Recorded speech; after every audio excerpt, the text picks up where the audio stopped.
옛날 옛적 아름다운 해안선을 따라 펼쳐진 산과 바다의 마을 고성에는 놀랍고도 신비로운 이야기가 내려오고 있었습니다.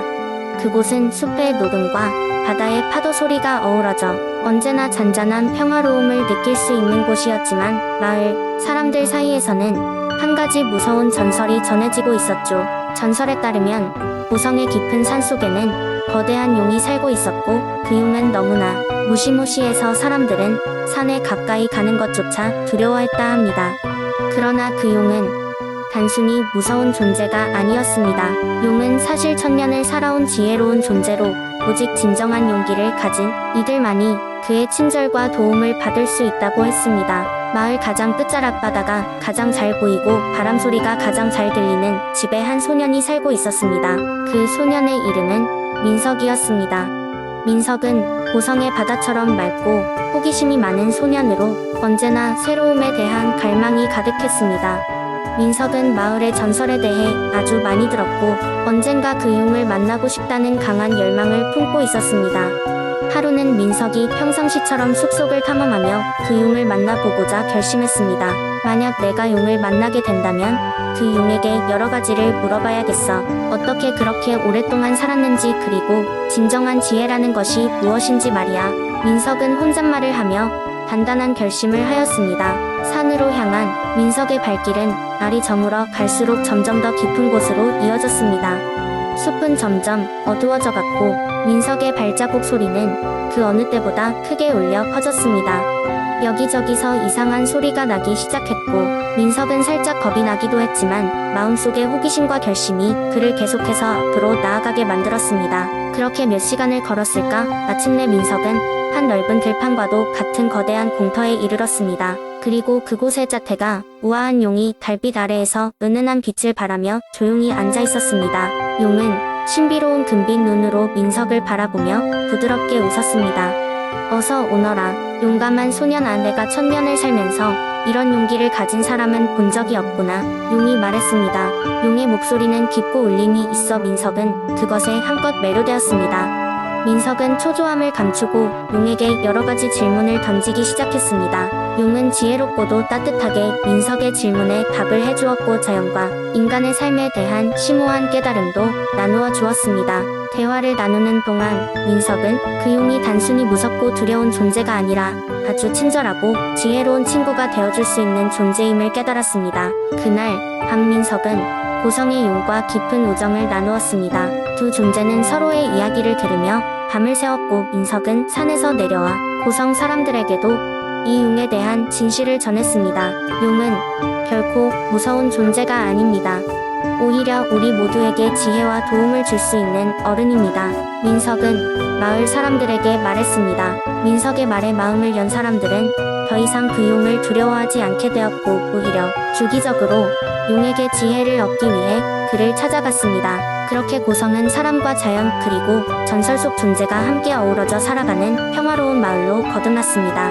민석과 용의 이야기는 대대로 전해져 내려오며 사람들에게 용기와 진정한 우정이 무엇인지 일깨워주는 동화로 남게 되었습니다. 두 번째 이야기. 옛날 옛적 한국의 아름다운 산과 강으로 둘러싸인 횡성 지역에는 달빛 축제로 유명한 작은 마을이 있었습니다. 이 마을은 해마다 한여름 밤이면 보름달 아래서만 열리는 특별한 축제를 준비하곤 했습니다. 모든 사람들은 달빛 축제가 다가오기를 손꼽아 기다렸고 그날 밤이 되면 마을 사람들은 물론이고 먼 마을의 사람들까지도 몰려들어 축제를 즐기곤 했습니다. 이 축제의 특별한 점은 축제의 중심에 있는 달빛의 숲이었습니다. 이 숲은 마법 같은 분위기를 자아내며 숲속에서는 사람들의 소망을 들어준다는 달빛 요정이 존재한다고 전해졌습니다. 사람들은 그 숲에서 소원을 비는 동안 빛나는 달빛과 끊임없이 속삭이는 나무의 이야기 속에서 황홀한 경험을 한다고 믿었습니다. 어느 해 횡성에 사는 작은 소년 준수가 가족과 함께 달빛 축제에 참여하게 되었습니다. 준수는 옛날부터 듣던 이야기들에 가슴이 뛰었고 축제에 대한 기대감에 밤을 샐 정도로 깊은 설렘에 빠졌습니다. 드디어 축제의 밤이 되자 마을은 형형색색의 등불과 웃음소리로 가득 찼습니다.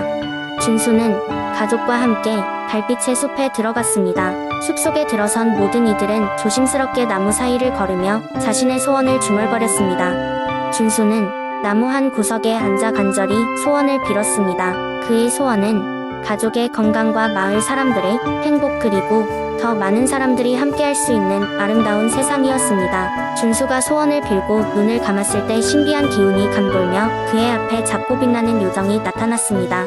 요정은 달빛을 온몸에 받으며 나는 이 숲의 달빛 요정이다. 너의 순수한 소원을 들었다.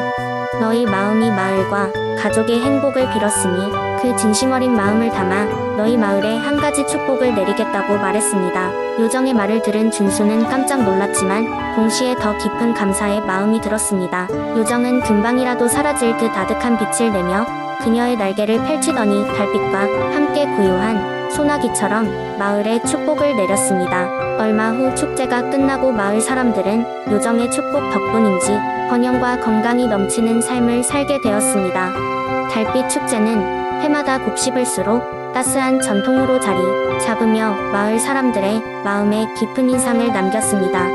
달빛 요정의 전설은 멀리까지 퍼져 다른 지역의 사람들은 이곳 횡성의 달빛 축제를 더욱 귀하게 여기게 되었고 해마다 많은 이들이 다시 그 특별한 밤을 체험하러 오곤 했습니다. 그리고 준수는 매년 축제에 참석하여 그날 밤 자신의 소원처럼 더 나은 세상을 꿈꾸며 달빛 아래에서 새로운 소원을 빌었습니다. 이렇게 횡성의 달빛 축제는 긴 세월 동안 사람들의 꿈과 희망을 담아 그 전통을 이어가며 많은 이들로부터 사랑받는 특별한 밤으로 계속되었다고 합니다. 세 번째 이야기 옛날 옛적 천안이라는 마을 근처에는 울창한 숲과 푸른 들판이 펼쳐져 있었습니다. 이 지역은 평화롭고 풍요로웠지만 종종 산속 깊은 곳에서 나타나는 검은 그림자 때문에 주민들은 두려움에 떨곤 했습니다. 그 검은 그림자는 흑룡이라 불리는 무시무시한 용이었고 커다란 날개를 펼치며 밤하늘을 휘젓곤 했습니다. 천안의 노인들은 흑룡이 마을에 다가오지 않도록 하는 한 가지 방법이 전해져 내려오고 있었으니 그것은 백마의 전설 이야기였습니다. 전설에 따르면 흑룡은 천안에 사는 고귀한 백마를 두려워했고 그 백마가 나타날 때마다 멀리 도망쳤다고 합니다. 그러나 마을 사람들은 오랜 세월 동안 백마를 본 적이 없어 이 전설이 사실인지 의심하곤 했습니다. 그러던 어느 날 천안에 심한 가뭄이 찾아왔습니다. 강물은 말라붙고 농작물은 점점 시들어 갔습니다. 마을 사람들은 이에 대해 기도를 올렸지만 날씨는 좀처럼 변하지 않았습니다. 절망에 빠진 주민들은 마을의 현자인 홍 노인에게 도움을 구했습니다. 홍 노인은 잠시 생각에 잠긴 뒤 마을 사람들을 모아 다음과 같이 이야기했습니다. 백마의 전설이 사실이라면 우리의 마지막 희망은 백마를 다시 찾는 것입니다. 백마가 돌아오면 흑룡은 두려움에 물러나고 하늘은 다시 비를 내릴 것입니다. 마을 사람들은 그 말을 믿고 백마를 찾기 위한 모험을 떠나기로 결심했습니다. 용맹한 젊은이인 강민과 그의 친구들은 그 모험이 선두에 서서 숲속의 깊은 곳을 탐험하기 시작했습니다. 그들은 밤낮으로 숲을 헤매었고 여러 어려움과 위험을 마주했습니다. 나뭇가지에 걸리기도 하고 험한 지형에 넘어지기도 했지만 그들의 의지는 꺾이지 않았습니다. 어느 날 밤 피곤한 강민은 숲속에서 피곤에 지쳐 잠이 들게 되었습니다. 꿈속에서 그에게 백마가 나타났습니다. 백마는 은빛 갈기를 휘날리며 사라져가는 달빛 아래에서 그를 바라보고 있었습니다. 강민은 백마에게 다가가려 했지만 꿈은 금세 사라지고 말았습니다. 강민은 깨어나 그 꿈이 단순한 꿈이 아님을 직감했습니다. 그날 이후로 그의 마음엔 백마가 계속해서 떠올랐습니다. 그는 청명한 새벽빛에 이끌려 숲 깊숙이 걸어갔고 마침내 그 꿈속의 백마가 실제로 숲속 공터에 서 있는 것을 발견했습니다. 은빛으로 빛나는 백마는 고귀하고 우아했습니다. 백마는 강민의 눈을 바라보았고 그 순간 둘 사이에는 이상한 교감이 느껴졌습니다. 백마는 강민에게 그 위에 올라타라는 듯 가만히 서 있었습니다. 강민이 백마의 등 위에 올라타자 백마는 하늘 높이 뛰어올라 숲속을 날듯이 달리기 시작했습니다. 백마는 강민을 태우고 마을로 돌아왔고 그 기적적인 모습은 마을 사람들에게 큰 용기를 주었습니다. 그날 이후로 천안 지역에 다시 비가 내리기 시작했으며 흑룡의 그림자는 더 이상 보이지 않았습니다. 강민과 백마는 천안의 수호자로서 그들의 이름을 널리 알렸습니다. 마을 사람들은 백마의 용맹을 기리며 매년 축제를 열어 그 감사의 마음을 표현했습니다. 흑룡은 두려움에 더 이상 마을을 위협하지 않았고 천안은 다시금 평화롭고 풍요로운 곳으로 거듭났습니다. 이렇게 하여 백마의 전설은 천안 지역에서 길이 남게 되었고 주민들은 이 이야기를 다음 세대들에게 전함으로써 천안의 번영과 평화를 기원했습니다. 네 번째 이야기. 옛날 옛적 푸른 바다가 끝없이 펼쳐진 거제라는 아름다운 섬이 있었습니다. 이 섬은 용감한 어부들과 마음씨 착한 사람들이 평화롭게 살아가는 곳이었죠. 이 섬에는 또 다른 비밀이 있었으니 바로 깊은 바다 속에서 노래하는 인어공주 아라가 살고 있다는 것이었습니다.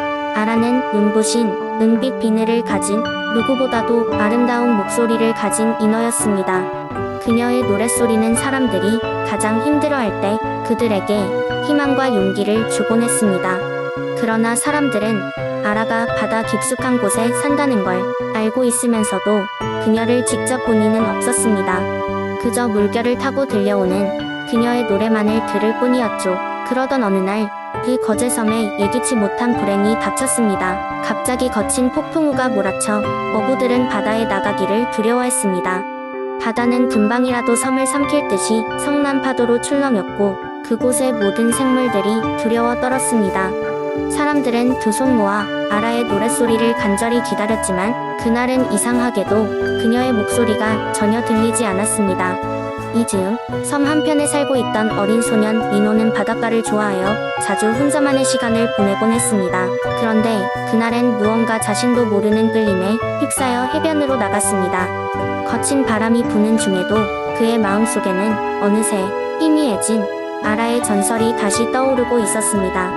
민호가 바닷가에 도착했을 때 놀랍게도 해변가에는 생명력 넘치는 인어가 꼬리를 웅크리고 있었습니다. 바로 아라였습니다. 그녀는 폭풍으로 인해 육지로 떠밀려 왔다가 다쳐서 움직일 수 없는 상태였죠. 도와주세요. 아라는 약한 목소리로 말했습니다. 민호는 주저하지 않고 그녀를 도우려 다가갔습니다. 그는 아라를 안전한 곳으로 데려갔고 그녀의 상처를 보살펴 주었습니다. 시간이 흐르며 점점 아라는 민호의 진심 어린 도움에 힘을 얻었고 상처도 서서히 나아졌습니다. 아라가 다시 노래를 부를 수 있게 되자 그녀는 감동의 노래를 불렀습니다. 그녀의 목소리를 들은 바다는 평온을 되찾았고 성난 파도는 잔잔한 물결로 바뀌었습니다. 민호의 순수한 마음과 아라의 아름다운 노래 덕분에 거제섬은 다시 평화로워졌습니다. 날이 저물자 아라는 떠나기 전 민호에게 말했습니다. 너의 용기 덕분에 나는 다시 바다로 돌아갈 수 있어. 내가 필요할 때마다 부탁하면 언제든지 내 목소리로 너에게 응답할게. 그러면서 그녀는 고맙다는 인사를 하고 다시 바다 깊은 곳으로 사라졌습니다. 그 후로 거제 사람들은 민호의 이야기를 전설로 삼아 가슴에 담고 언제나 바다에 감사하는 마음으로 삶을 살게 되었습니다. 이렇게 민호와 아라의 이야기는 거제의 전설이 되었고 오늘날까지도 사람들에게 힘과 용기를 주는 이야기로 전해지고 있습니다.